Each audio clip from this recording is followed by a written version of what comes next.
o Conselho de Ética da Câmara dos Deputados decidiu por 11 votos a 7 arquivar o processo que pedia a cassação de Eduardo Bolsonaro por suposta atuação no exterior contra instituições brasileiras. Larissa, o PT e outros partidos da base de governo já anunciaram que vão recorrer contra essa decisão, mas são necessários no mínimo assinaturas de 51 deputados para poder apresentar esse pedido. Será que vão conseguir? Porque a impressão que fica, né, é que sempre quando algo vai para o Conselho de Ética, a força dos deputados com seus pares prevalece e nada vai para frente. São os deputados defendendo a própria categoria, até porque nunca se sabe se o deputado pode ser o próximo. Já diriam, o tempo dos homens é um, o de Deus é outro e o da Câmara dos Deputados é outro tempo ainda.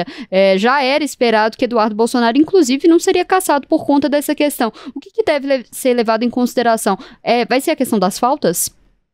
Olha, Letícia, é sempre bom a gente explicar para quem está nos acompanhando, né, que essa questão envolvendo Eduardo Bolsonaro no Conselho de Ética era relacionada ali à representação do PT, que questionava que eles, né, um parlamentar brasileiro que estava no exterior atuando para prejudicar, vamos colocar, né, não foram esses os termos utilizados exatamente, mas numa interpretação aqui para quem está nos acompanhando, estava no exterior atuando para prejudicar o Brasil de alguma forma e que isso seria, portanto, uma quebra de decoro. Isso é o que a gente viu, esse é o arquivamento que a gente viu acontecer ontem em relação a isso. Agora, o Eduardo Bolsonaro tem uma outra complicação, que é a questão das faltas, né, já que ele está nos Estados Unidos, já que o período de licença acabou, como é que fica essa questão? Então, você me perguntava ali sobre recorrer, né, sobre a esquerda recorrer dessa decisão e tudo mais.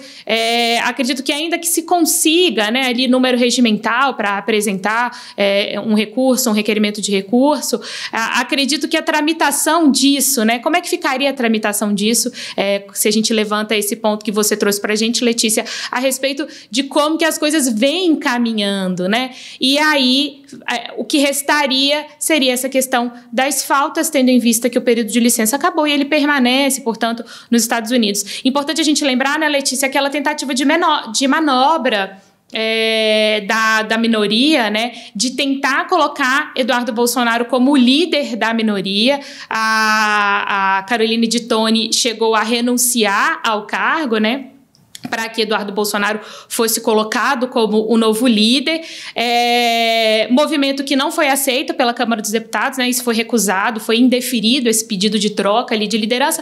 E por quê? Porque a minoria estava ali fundamentada em uma resolução na época de Mara Gabrilli, né? Que ainda era deputada, que tentava, que conseguiu fazer com que as suas faltas não fossem computadas, né, porque tivesse algum tipo de justificativa, já tendo em vista o argumento da liderança, né, mas isso em uma condição muito específica, lá em 2015, se eu não me engano, e aí a minoria estava tentando se fazer valer deste entendimento para aplicar também a Eduardo Bolsonaro, compreendendo ali que se ele é líder, que se ele fosse líder, as suas faltas poderiam ter algum tipo de justificativa e não seriam computadas para ele correr o risco de perder o mandato. O PT na Câmara divulgou há pouco que o Lindbergh Farias conseguiu 80 assinaturas para o recurso contra a decisão do Conselho de Ética de arquivar o processo do Eduardo Bolsonaro.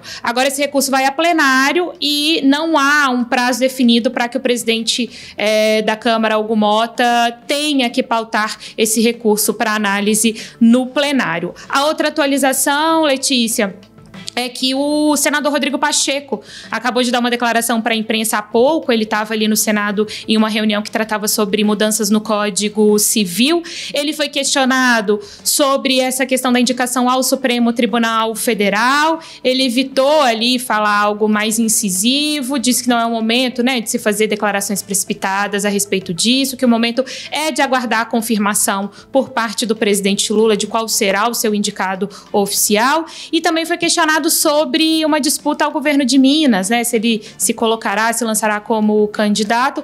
E ele diz que Minas precisa retomar o papel de protagonismo nacional e que até o final do ano, né, esse cenário aí de candidatos estará definido. Então, até o momento, esses dois posicionamentos aí de Pacheco a respeito de temas muito relevantes.